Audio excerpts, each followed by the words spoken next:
అండి, welcome to my channel. ఈరోజు నేను మీకు ఈ వీడియోలో 8వ తరగతి గణితంలో అధ్యాయం 2 ఏకచర రాశిలో రేఖీయ సమీకరణాలలో అభ్యాసం 2.2 చెప్తున్నాను. దీంట్లో ఇక్కడ మనకు క్వశ్చన్ నెంబర్ 1 చూడండి. కింది పటాలలో x విలువను కనుగొనము అని అన్నాడు. ఇక్కడ మనకి ఇవన్నీ ట్రయాంగిల్స్ ఇచ్చిండు. దీంట్లో ఇక్కడ x అని ఇచ్చిండు. మనం ఈ x విలువల్ని కనుక్కోవాలి. ఓకే, ఇక్కడ ఫస్ట్ వన్ మనకేమి ఇచ్చిండు, యాంగిల్ కోణం A = 56 డిగ్రీలు, కోణం B = x డిగ్రీలు అని ఇచ్చిండు. మనకి కోణం C ఇవ్వలేదు. ఓకే, కోణం C కూడా అదేంటిది అనేది మనకి ఇవ్వలేదు. కాకపోతే మనకి ఇక్కడ నుంచి ఇక్కడ వరకు ఇక్కడ ఇంకొక పాయింట్ కూడా ఇచ్చిండు, ఇది D. ఓకే, ఇది మనకి బాహ్య కోణం. ఇక్కడ ఈ బాహ్య కోణం లోపల కోణం కలిస్తే మనకి ఇక్కడ సి, ఇక్కడ ఇది మొత్తం 180 డిగ్రీలు ఉంటుంది. కాకపోతే ఇక్కడ మనకి బాహ్య కోణం 123 డిగ్రీలు అని ఇచ్చిండు. ఇక్కడ లోపల కోణం మనకి ఎంత అనేది మనం కనుక్కుంటే మనకు కోణం సి అనేది వస్తుంది. ఓకే, మనం కోణం సిని కనుక్కోవడం కోసం ఏం చేద్దామంటే 180 డిగ్రీలు మైనస్ 123 డిగ్రీలు అని అంటారు. మనం ఇది ట్రయాంగిల్ కాదు అనుకుంటే సి నుండి డి వరకు ఒక సరళ రేఖ అనుకుంటే ఈ రేఖ మనకి ఎన్ని డిగ్రీలు ఉంటుంది, 180 డిగ్రీలు ఉంటుంది కదా. సో 180 డిగ్రీలు మైనస్ మనకి ఇక్కడ ఇచ్చిన కోణము బాహ్య కోణం తీసేస్తే లోపల ఉన్న కోణం తెలుస్తుంది కదా, అంతే. ఇప్పుడు మనకి లోపల కోణం సి = ఎంత, 57 డిగ్రీలు. 180 మైనస్ 123 57 అవుతుంది. ఓకే, అంతే, 57 డిగ్రీలు. ఇప్పుడు మనం కోణం x ని కనుక్కోవాలి. మనకి మామూలుగా త్రిభుజం ట్రయాంగిల్ ABC = మొత్తం ఎంత ఉంటుంది, 180 డిగ్రీలు ఉంటుంది కదా. సో మనకి దేంట్లో కోణం A ప్లస్ కోణం B ప్లస్ కోణం C = 180 డిగ్రీలు అని రాసుకోవాలి మనం కదా. తర్వాత కోణం A = ఎంత, 56 డిగ్రీలు. మనం దీన్ని సబ్స్టిట్యూట్ చేస్తున్నాం. మనకి కోణం B = x డిగ్రీస్, మనం కనుక్కోవాల్సింది x నే కదా. తర్వాత కోణం C = మనకి ఎంత వచ్చింది, 57 డిగ్రీలు అని వచ్చింది, = 180 డిగ్రీలు. ఓకే, ఈ రెండింటిని కలుపుదాం. Okay, x degrees plus 56 plus 57 ఎంత అవుతుంది, 113 అవుతుంది. 113 డిగ్రీలు = 180 డిగ్రీలు.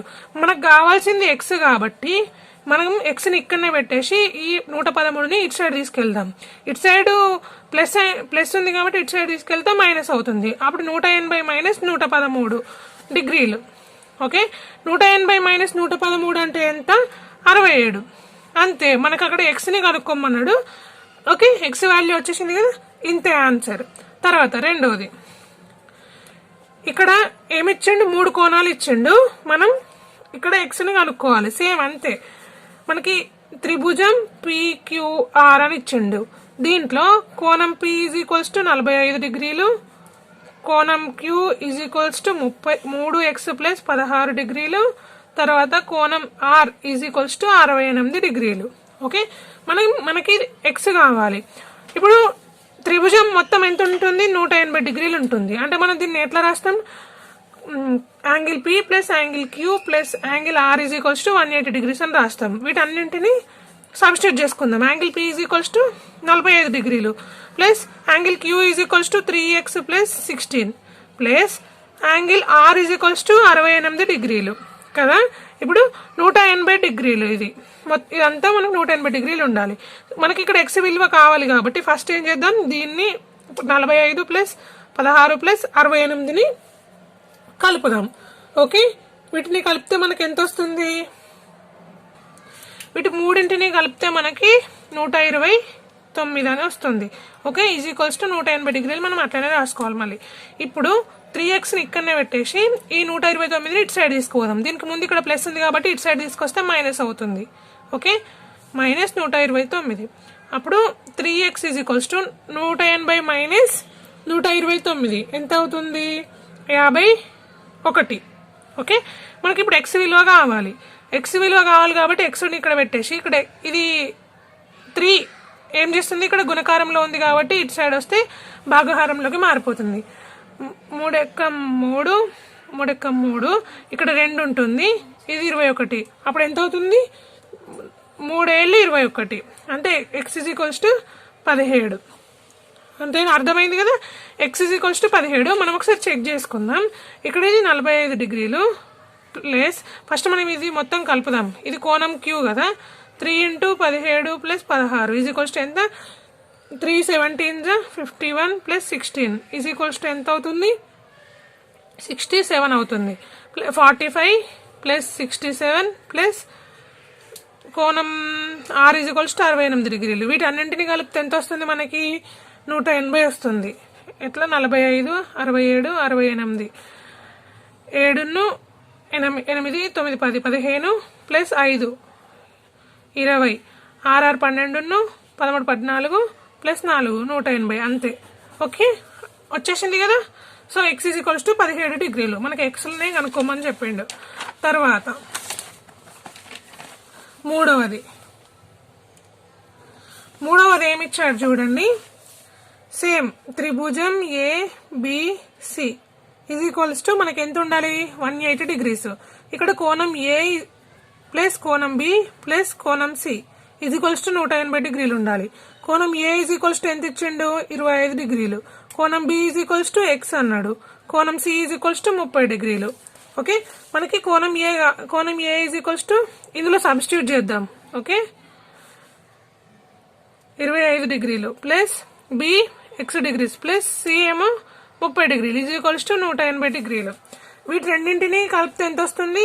x డిగ్రీస్ ప్లస్ 30 25 55 డిగ్రీలు = 180 డిగ్రీలు. x ఈ 55 ఇటు సైడ్ తీసుకొస్తున్నా. 180 - 55. ఓకే, అప్పుడు x ఏమవుతుంది? 125 డిగ్రీలు అంతే. ఓకేనా? తర్వాత నాలుగవది ఇక్కడ చూడండి. మనకి ఇక్కడ ఇది ఏమన్నాడు? ఇలా ఉంటే ఈ రెండు భుజాలు సేమ్ ఉంటే మనం ఈ త్రిభుజాన్ని ఏమంటాము? సమద్విబాహు త్రిభుజం అని అంటాము. ఓకే, త్రిభుజం XYZ = ఇదేంటిది మనకి? సమద్విబాహు త్రిభుజం కదా. మనకి ఇక్కడ ఈ రెండు భుజాలు సేమ్ అయినప్పుడు ఈ రెండు కోణాలు కూడా సేమ్ అవుతాయి కదా. ఓకే, రెండు కోణాలు సేమ్ అవుతాయి. ఇప్పుడు మనం ఏం చేయాలి? రెండు కోణాలు సేమ్ అన్నప్పుడు ఇప్పుడు కోణం Y మనకి ఇక్కడ x కనుక్కోవాలి కాబట్టి కోణం Y = కోణం Z అంతే కదా. కోణం Y = ఎంత ఇచ్చిండు? 2x + 7 డిగ్రీస్ = కోణం Z ఎంత? 45 డిగ్రీస్ అన్నాడు. ఓకే, అయితే ఇప్పుడు మనకి 2x = 45 మైనస్ ఇది ప్లస్ ఉంది కాబట్టి ఇటు సైడ్ వస్తే మైనస్ అవుతుంది. 2x = ఎంత వస్తుంది అప్పుడు? 45 - 7 అంటే 38. ఓకే, ఇప్పుడు x = 38/2. ఇది ఇక్కడ గుణకారంలో ఉంది కాబట్టి ఇటు సైడ్ వస్తే భాగహారంలోకి మారిపోయింది అంతే. 2 ఎక్కం 2 2 ఎక్కం 2 ఇక్కడ ఒకటి ఉంటుంది. తర్వాత అంటే 18 అవుతుంది. 2 9 18. అప్పుడు x = 19 అంతే. Answer simple. ఓకే, నెక్స్ట్ ఐదవది. ఇక్కడ ఐదవది చూడండి. ఇక్కడ ఇదేంటి? మనకి రెండు త్రిభుజాలు, కాకపోతే ఇది ఇందులో ఒకటి అనేది ఉమ్మడి కోణం, O అనేది ఉమ్మడి కోణం కదా. అయితే మనకి ఇక్కడ ఏమిచ్చిండు చూడండి. ఇప్పుడు సపోజ్ ఇది ఒకటి త్రిభుజం అనుకోండి. ఇది ఒకటి త్రిభుజం అయితే త్రిభుజం BOA అనుకుందాం. BOA అనుకుంటే ఇదేంటి? ఇది సమద్విబాహు త్రిభుజం. ఇప్పుడు ఇంతకుముందు 4వ ప్రాబ్లంలో మనం చూసినాం కదా. దీని ప్రకారము ఇది సమద్విబాహు త్రిభుజం అయితే కోణం B = కోణం O అవుతుంది. కోణం B = కోణం O అవుతుంది. అంటే కోణం B = 3x + 10 డిగ్రీస్ ఇక్కడ ఇది కూడా ఇంతే ఉంటుంది. 3x + 10 డిగ్రీస్ ఉంటుంది. ఎందుకంటే ఇది సమద్విబాహు త్రిభుజం కాబట్టి. ఓకేనా? అర్థమైంది కదా. ఇప్పుడు అయితే ఇక్కడ చూడండి. ఇప్పుడు ఈ రెండు కోణాలు సేమ్, కాకపోతే ఇక్కడ ఈ రెండు రేఖలు ఖండించుకుంటున్నాయి. ఖండించుకున్నప్పుడు ఇక్కడ ఏర్పడే కోణాలు కూడా సమానం కదా. అయితే ఇవి రెండు రేఖలు, ఈ రెండు రేఖలు ఇక్కడ ఖండించుకుంటున్నాయి. ఇక్కడ ఖండన బిందువు దగ్గర ఏర్పడే కోణాలు సేమ్ ఉంటాయి. అయితే ఇటువైపు ఉన్న కోణం 3x + 10 degrees అయినప్పుడు ఈ రెండు కోణాలు సమానమైనప్పుడు ఇడిదికు ఉన్న కోణము ఎంత ఉంటుందో ఇడిదికు కూడా అంతే కోణం ఉంటుంది కదా. సో ఇడిదికు కోణం కూడా 3x + 10 degrees. ఇక్కడ చూడండి, ఇది కూడా ఒక సమద్విబాహు త్రిభుజం. ఇప్పుడు ఇక్కడ ఈ కోణము 3x + 10 degrees అయినప్పుడు ఈ కోణం కూడా 3x + 10 degrees అవుతుంది కదా. అర్థమైంది కదా. ఇక్కడ ఇది ఒక ఇది ఒక సమద్విబాహు త్రిభుజం, ఇది ఒక సమద్విబాహు త్రిభుజం. ఇది సమద్విబాహు త్రిభుజం అయినప్పుడు ఇక్కడ ఈ రెండు కోణాలు సేమ్ ఉంటాయి. సేమ్ ఉన్నప్పుడు ఇది 3x + 10 degrees అయినప్పుడు ఈ కోణం కూడా 3x + 10 degrees ఉంటుంది. అయితే ఇక్కడ రెండు రేఖలు ఖండించుకుంటున్నాయి. ఖండించుకునే దగ్గర ఈ ఖండన బిందువు దగ్గర కోణాలు కూడా సమానం ఉంటాయి. కోణాలు సమానం ఉన్నప్పుడు ఇటుదిక్కు కోణం 3x + 10 degrees అయినప్పుడు ఇటుదిక్కు కోణం కూడా 3x + 10 degrees అవుతుంది కదా. ఇక్కడ వరకు క్లియర్ కదా. తర్వాత ఇక్కడ ఏమిచ్చిండంటే మళ్ళీ ఇది కూడా ఒక సమద్విబాహు త్రిభుజం. ఇప్పుడు ఈ రెండు భుజాలు సమానమైనప్పుడు ఈ రెండు కోణాలు కూడా కింద సమానం అవుతాయి. అప్పుడు ఇది కూడా 3x + 10 degrees. ఇప్పుడు మనము ఏంటి x విలువను కనుక్కుందాం. ఇది త్రిభుజం COD నుంచి మనం x విలువను కనుక్కుందాం. త్రిభుజం COD అంటే త్రిభుజం angle C + angle O + angle D = ఎంత ఉంటుంది మనకి? 180 degrees ఉంటుంది కదా. ఇప్పుడు యాంగిల్ C ఏంటిది మనకి? 2x degrees plus angle O ఏంటిది? 3x + 10 degrees. యాంగిల్ D కూడా 3x + 10 degrees. మొత్తం ఎంత? 180 degrees కదా. ఓకే, ఇప్పుడు మనం వీటిని కలుపుదాం. 3x + 3x + 2x ఎంత అవుతుంది మనకి?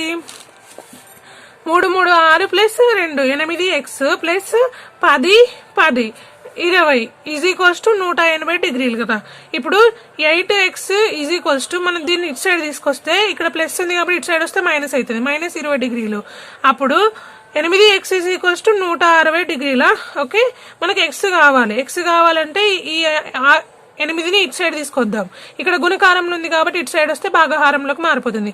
8 ఎక్కం 8, 8 2 16. ఇక్కడ 0 ఉంది కాబట్టి 0ని అలానే రాసుకుందాం. సో x ఏంటిది? 20. ఓకే, అర్థమైంది కదా. ఇప్పుడు ఇక్కడ చూడండి, రెండు సంఖ్యల భేదము 8. పెద్ద సంఖ్యకు 2 కలిపిన ఫలితము చిన్న సంఖ్యకు 3 రెట్లు అవుతుంది. అయినా ఆ సంఖ్యలను కనుగొనుము అని ఇచ్చిండు. రెండు సంఖ్యల భేదము 8 అన్నాడు. అంటే ఫస్ట్ అక్కడ మనకి 2 numbers ఉండాలి కదా. కాకపోతే ఫస్ట్ మనం ఒక నెంబర్ అనుకుందాం. ఒక సంఖ్య x అనుకుందాం. ఓకే, ఒక సంఖ్యని మనం x అనుకుందాం. ఇంకొక సంఖ్య ఏంటిది అన్నాడు? రెండు సంఖ్యల భేదము 8. అంటే ఇంకొక సంఖ్య ఏమవుతుంది అప్పుడు మనకి? ఇప్పుడు ఇదొక సంఖ్య, ఈ సంఖ్యల నుంచి 8 తీసేస్తే రెండో సంఖ్య వస్తుంది కదా. అర్థమైంది కదా. ఇదొక సంఖ్య, ఇది x. ఈ సంఖ్యలో నుంచి 8 తీసేస్తే ఇంకొక సంఖ్య కూడా వస్తుంది. అర్థమైందని అనుకుంటున్నా. ఒక సంఖ్య x, రెండవ సంఖ్యను x - 8 అని అనుకుందాం. ఇది x - 8. అయితే పెద్ద సంఖ్యకు 2 కలిపిన, ఇది పెద్ద సంఖ్య కదా. అయితే పెద్ద సంఖ్యకు 2 కలిపిన అంటే పెద్ద సంఖ్యకు x ఉంది కదా, దీనికి 2 కలపాలి.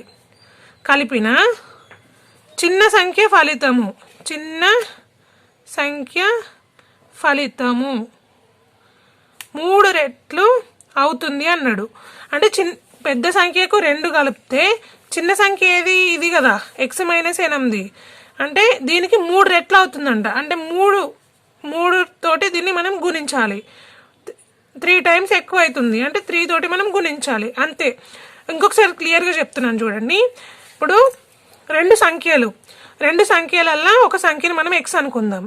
అయితే ఈ x లో నుంచి 8ని తీసేస్తే రెండో సంఖ్య వస్తుంది. ఎందుకంటే ఆ రెండు సంఖ్యల మధ్య భేదము 8 కాబట్టి పెద్ద సంఖ్యలో నుంచి 8ని తీసేస్తే రెండవ సంఖ్య వస్తుంది. ఓకే, ఇంకొక సంఖ్య. తర్వాత పెద్ద సంఖ్యకు 2 కలిపిన, అంటే పెద్ద సంఖ్యకు మనం 2 కలిపితే చిన్న సంఖ్య యొక్క ఆన్సర్ ఎంత వస్తుందంటే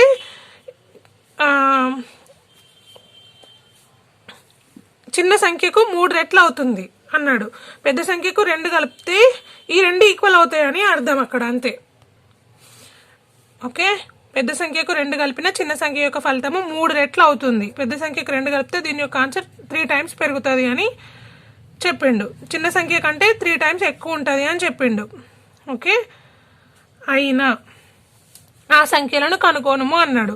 ఇక్కడ ఇచ్చిన ఈక్వేషన్ ఇది ఇలా వచ్చిన ఈక్వేషన్ ఫామ్ని మనం సాల్వ్ చేయాలి. ఓకే, ఇప్పుడు x plus 2 is equals to 3 into X. ఇది మనం లోపలికి గుణించుతున్నాం. 3ని లోపలికి ఇక్కడ ఉన్న లోపల ఉన్న పదాలతోటి గుణించుతున్నాం. 3 ఇంటూ ఎక్స్ 3x. ఇక్కడ దీనికంటే ముందు ప్లస్ ఉంటుంది. Plus into minus minus 3 8 24. Okay, ఇప్పుడు ఎక్స్ పదాలన్నీ ఒక దగ్గర, కాన్స్టాంట్ స్థిర పదాలన్నీ ఒక దగ్గర రాసుకుందాం.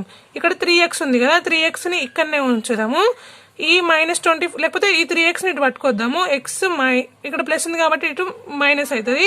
3x ఈజ్ ఈక్వల్స్ టు ఇక్కడ -24 ఉంది కదా, ఇక్కడ +2 ఉంది. దీన్ని ఇటు సైడ్ తీసుకోవచ్చు, ఇది కూడా -2 అవుతుంది. ఓకే, ఇక్కడ 3 xల నుంచి ఒక xని తీసేస్తే 2 xలు అవుతాయి. ఇక్కడ పెద్ద సంఖ్యకు మైనస్ ఉంది కాబట్టి మైనస్ అని రాస్తాం. ఈజ్ ఈక్వల్స్ టు -24 -2 ఎంత అవుతుంది? -26 అవుతుంది. మనకి x విలువ కావాలి. ఇప్పుడు -26ని ఇలానే పెట్టేసి ఇక్కడ -2ని ఇటు సైడ్ తీసుకొద్దాం. అప్పుడు మైనస్ ఇక్కడ గుణికారంలో ఉంది కాబట్టి ఇటు సైడ్ వస్తే భాగహారంలోకి మారుద్ది. ఇక్కడ ఇది మైనస్ మైనస్ క్యాన్సిల్ అయిపోతుంది. 2 ఎక్కం 2 2 ఎక్కం 2 2 మూల 6. So x is equals to 13 అన్నాడు. ఓకేనా, అయితే ఇదేంటిది? x అనేది మనకు పెద్ద సంఖ్య కదా, పెద్ద సంఖ్య x ఈజ్ ఈక్వల్స్ టు 13. మనకి చిన్న సంఖ్య ఏమన్నాడు? చిన్న సంఖ్య ఎక్స్లో నుంచి మనం 8ని తీసేస్తే మనకు చిన్న సంఖ్య వస్తుంది అన్నాడు. అవునా, అప్పుడు x ఎంత? 13 మైనస్ 8. చిన్న సంఖ్య రెండవ సంఖ్య, చిన్న సంఖ్య అంటే రెండవ సంఖ్య ఎంత? 13 మైనస్ 8 అంటే ఎంత అవుతుంది? మనకి 5 అవుతుంది. ఓకే, చిన్న సంఖ్య 5. ఇంతే, ఆన్సర్ ఇంతే. మీరు కావాలంటే ఇక్కడ చెక్ చేసుకోండి. పెద్ద సంఖ్యకు 2 కలిపిన చిన్న సంఖ్య ఫలితము 3 రెట్లు ఎంత? చిన్న సంఖ్యకు 3 రెట్లు అవుతుంది అన్నాడు. పెద్ద సంఖ్య ఎంత? 13కు 2 కలిపితే ఇది ఎంత? చిన్న సంఖ్య 5. ఇది 15 ఈజ్ ఈక్వల్స్ టు 5. దీన్ని మనం ఏమని రాయొచ్చు? 3 ఇంటూ 5 ఈజ్ ఈక్వల్స్ టు 5 అని రాయొచ్చు కదా. అంటే పెద్ద సంఖ్యకు 2ని కలిపినా కానీ చిన్న సంఖ్య కంటే 3 టైమ్స్ ఎక్కువ ఉంది, అంతే. ఓకే, అర్థమైందని అనుకుంటున్నా. అర్థం కాకపోతే ప్లీజ్ కామెంట్ రూపంలో పెట్టండి. ఇంకా క్లియర్గా ఎక్స్ప్లెయిన్ చేయడానికి నేను ట్రై చేస్తా. ఓకే, తర్వాత మూడవది మొత్తము 58. ఓకే, మొత్తము 58, భేదము 28 అయ్యే 2 సంఖ్యలను కనుక్కోనుము అన్నాడు. ఫస్ట్ మనకి ఇక్కడ 2 సంఖ్యలు, మనము 2 సంఖ్యలు ఏమనుకుందాం? ఏ అండ్ బి అనుకుందాం. ఓకే, 2 సంఖ్యలని ఏ అనుకుందాం. అయితే మనకి ఏమని ఇచ్చిందంటే ఈ రెండిటి యొక్క మొత్తము, అంటే మొత్తం అంటే ప్లస్సే కదా, ఈ రెండింటిని కలిపితే ఎంత వస్తుందట? 58 వస్తుందంట. ఓకే, అయితే మళ్ళీ ఈ రెండిటి యొక్క భేదము ఎంత వస్తుందంట? ఈ రెండింటిని తీసేస్తే 28 వస్తుందట. అప్పుడు మనం దీన్ని ఈక్వేషన్ సమీకరణం 1 అని, దీన్ని సమీకరణం 2 అని అనుకుందాం. ఈ రెండింటిని సాధించితే ఇక్కడ plus b minus b cancel అయిపోతాయి. ఇప్పుడు ఇది 2a is equals to 58 plus 28 ఎంత అయితే మనకి 86 అవుతుంది. ఓకే, ఇప్పుడు మనకి ఏ కావాలి అంటే 86. 2a is equals to 86, A is equals to 86. ఇక్కడ 2 గుణకారంలో ఉంది కాబట్టి ఇటు సైడ్ వస్తే భాగహారంలోకి మారుతుంది. 2 ఎక్కం 2 2 4 8 2 మూలు 6. ఓకే, ఇప్పుడు ఏ ఈజ్ ఈక్వల్స్ టు 43. మనకి ఒక సంఖ్య వచ్చింది కదా, 2 సంఖ్యలలో ఒక సంఖ్య వచ్చింది. ఇప్పుడు రెండో సంఖ్య కావాలంటే ఇక్కడ ఏను సమీకరణం 1లో ప్రతిక్షేపించగా A plus B is equals to 58. ఇది సమీకరణం 1. ఏ ఈజ్ ఈక్వల్స్ టు ఎంత? 43 plus B is equals to ఇక్కడ మొత్తం సమీకరణం రాయాలి 58. మనకు బి కావాలి కాబట్టి ఇక్కడ ఉన్న 43ని ఇటు సైడ్ తీసుకొస్తాం. అప్పుడు ఇది ఇక్కడ ప్లస్లలో ఉంది కాబట్టి ఇటు సైడ్ వస్తే మైనస్లలోకి మారుతుంది. అప్పుడు బి ఈజ్ ఈక్వల్స్ టు ఎంత అవుతుంది? 58 మైనస్ 43 అంటే ఎంత? 15. అంతే, వచ్చేసింది కదా ఆన్సర్ 15. ఇక్కడ ఈ రెండు సంఖ్యలు మనం కనుక్కోవాలి, అంతే ఆన్సర్. ఓకే, తర్వాత 4వది, రెండు వరుస బేసి సంఖ్యల మొత్తము 56 అయిన వాటిని కనుగొనము అన్నాడు. రెండు వరుస బేసి సంఖ్యలు ఫస్ట్ మనం రాయాల్సింది ఏంటి? రెండు వరుస బేసి సంఖ్యలను, రెండు వరుస బేసి సంఖ్యలు మనం ఏమనుకుందాం? బేసి సంఖ్యలు సేమ్ కాబట్టి మనము రెండు ఎక్స్లు అనుకుందాం. ఎక్స్ కామ ఎక్స్లు రెండు బేసి సంఖ్యలు అని అనుకుందాం. ఇప్పుడు వీటి రెండింటిని మనం ఏం చేయాలి? మొత్తము అన్నాడు అంటే X plus X is equals to 2x అని వచ్చింది. కాకపోతే ఇక్కడ మనం దీన్ని ఎట్లా రాసుకుంటాం అంటే బేసి సంఖ్యలు అంటే ఇప్పుడు ఇది సరి సంఖ్యలలో ఉంది. ఇప్పుడు ఇక్కడ సపోజ్ 1 ఒక 2 అని ఇచ్చిన 1 అని ఇచ్చిన ఇది ఏమవుతుంది మనకి? నేను చెప్తా 2 into 1 అనుకుందాము. ఇప్పుడు మనకి ఇది ఏమవుతుంది? ఇది సరి సంఖ్య అవుతుంది, అవునా? ఇప్పుడు 2 into 2 అనుకుందాం 4 అవుతుంది. 2 into 3 అనుకుందాం 6 అవుతుంది. సో ఇప్పుడు మనం దీన్ని ఇవన్నీ సరి సంఖ్యలు అవుతాయి. కాకపోతే మనకు బేసి సంఖ్యలు అన్నాడు కాబట్టి దీన్ని 2x + 1 అని రాయాలి. ఓకే, రెండు ఏంటి? రెండు వరుస బేసి సంఖ్యలు అంటే ఇక్కడ 2x + 1 అవుతుంది, ఇది బేసి సంఖ్య. ఓకే, ఇవి ఎందుకంటే వీటి రెండింటిని యాడ్ చేస్తే మనకి సరి సంఖ్యనే వస్తుంది ఇక్కడ ఎట్లా చూసినా కానీ. కాబట్టి మనకు బేసి సంఖ్య రావడం కోసమని మనం దీన్ని 2x + 1 అని రాస్తాం. ఇది ఒకటి బేసి సంఖ్య, ఇది బేసి సంఖ్య ఒకటి, రెండు వరుస బేసి సంఖ్యలలో ఇది ఒకటి. ఇంకొకటి ఏమో 2x + 3 అనుకుందాం. ఓకేనా, ఇప్పుడు ఈ రెండింటిని కలిపితే మనకి బేసి సంఖ్యలు వస్తాయి. ఓకే, ఇప్పుడు మనం దీన్ని సమీకరణం రూపంలో ఎట్లా రాసుకుంటాం? 2x + 1 + 2x + 3 బేస్ సంఖ్యలు. అయితే వీటి యొక్క మొత్తం ఎంత అన్నాడు? ఈ రెండు బేస్ సంఖ్యల రెండు వరుసల బేస్ సంఖ్యల మొత్తం ఈజ్ ఈక్వల్స్ టు 56 అన్నాడు కదా. ఈ రెండింటి యొక్క మొత్తం ఎంత? 56. సో ఇప్పుడు ఇవి బ్రాకెట్లలో ఉన్నాయి, మనం దీనికి బ్రాకెట్లు తీసేద్దాం. Okay, 2x + 1 + 2x + 3 is equals to 56. Okay, ఇప్పుడు దీన్ని మనం 2x ఎంత అవుతుంది? 4x + 1 + 3 4 is equals to 56. Okay, ఇప్పుడు మనం 4xని ఇక్కడనే పెడదాం, 56ను ఇక్కడ రాసి ఇక్కడ ఉన్న +4ను మనం ఇటు సైడ్ తీసుకొద్దాం, అప్పుడు -4 అవుతుంది. అప్పుడు 4x is equals to 52, x is equals to 52/4 అని రాస్తాం. ఎందుకంటే ఇక్కడ మల్టిప్లికేషన్లో ఉంది కాబట్టి ఇటు సైడ్ వస్తే డివిజన్లోకి మారుతుంది.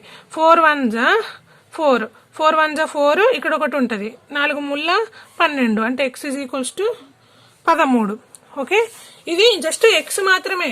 ఇంకా మనం బేస్ సంఖ్యలు మనం ఏమనుకున్నాం? రెండు వరుస బేస్ సంఖ్యలు అంటే ఇదొకటి అనుకున్నాం, ఇదొకటి అనుకున్నాం కదా. అప్పుడు బేస్ సంఖ్య ఒకటి ఏంటిదంటే 2x + 1 కదా. ఇప్పుడు ఇక్కడ ఎక్స్ని ప్రతిక్షేపించుదాం. ఇందులో 13 రెంట్ల 26 + 1 ఈజ్ ఈక్వల్స్ టు 27. ఇది ఒక బేస్ సంఖ్య.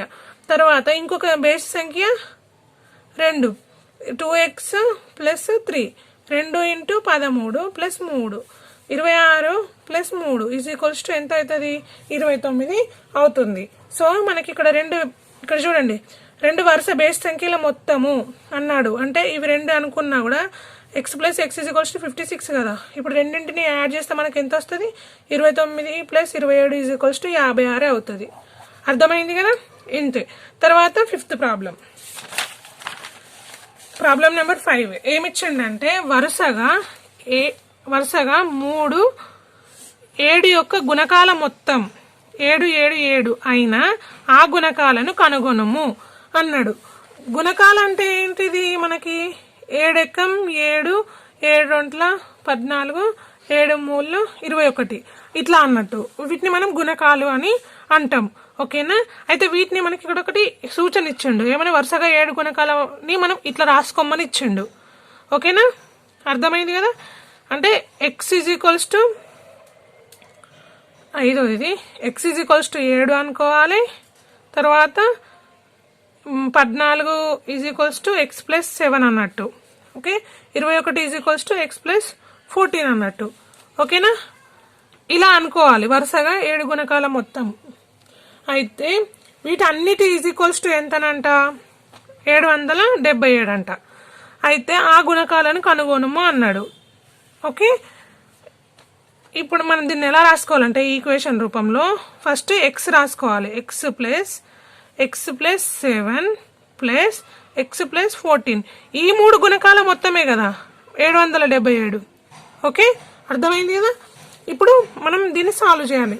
X 3x plus 7 14 21 is equals to 777.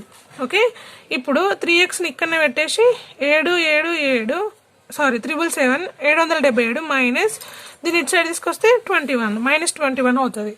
Okay, ఇప్పుడు 3x is equals to 777 minus 21 ఎంత అవుతుంది, 756 అవుతుంది. X is equals to 756/3. Okay, 3 ఎక్క 3, 3 రెంట్ల 6, ఇక్కడ ఒకటి ఉంటుంది, 3 5 15, 3 రెంట్ల 6. ఓకే, అంటే ఒక ఎక్స్ ఈజ్ ఈక్వల్స్ టు 252. ఇది ఒక గుణకం. ఓకే, మనకు 3 గుణకాలను మనం కనుక్కోవాలి కదా, ఆ 3 గుణకాలు. ఇందులో ఇది గుణకం 1.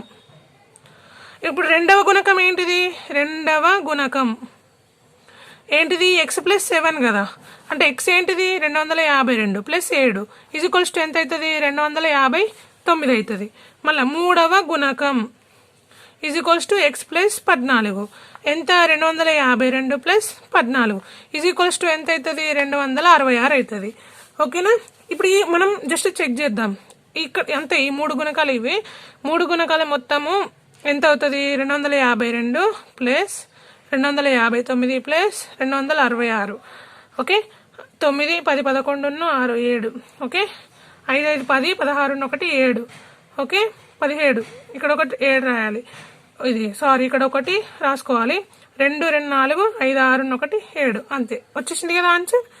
సింపుల్. ఓకే.